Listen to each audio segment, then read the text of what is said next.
TikTok video ni Beyonce, so cute. Mga basher, inggit lang kayo. Uy, TikTok video ni Beyonce, usap-usapan pa rin. At EDC supporters, Romes back.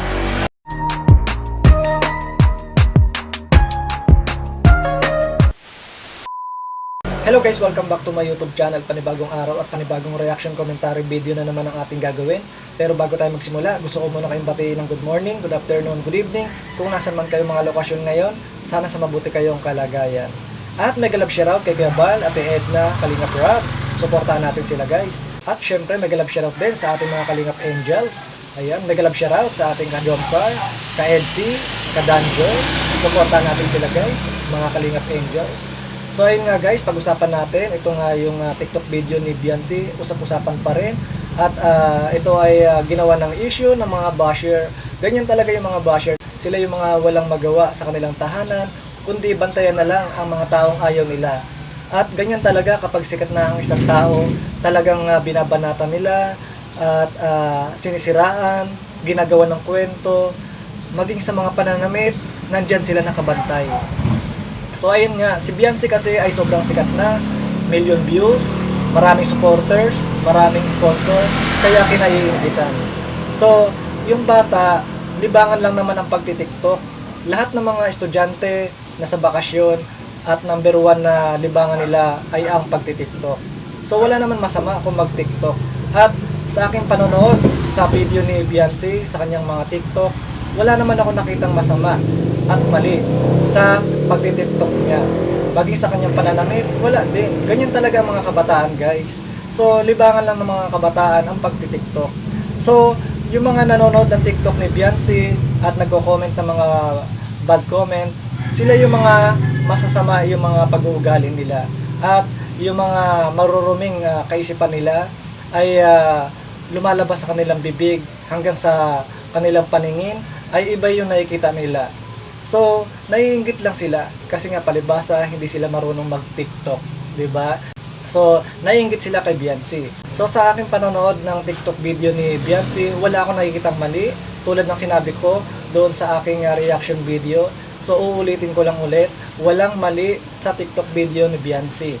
Ayan po ay libangan lang ng bata, gawa ng bakasyon. Lahat naman ng mga kabataan ngayon ay number one na tambayan ay TikTok.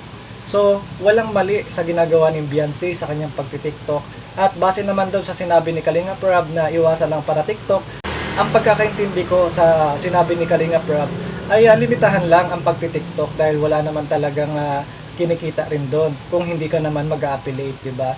So, si Beyonce ay iniiwasan lang ni Kalingap Rob na mabash or magawa ng kwento, kaya pinapalimitahan sa TikTok. Pero hindi naman sinabi ni Kalingap Rob na pagbawalan mag-TikTok si Beyonce.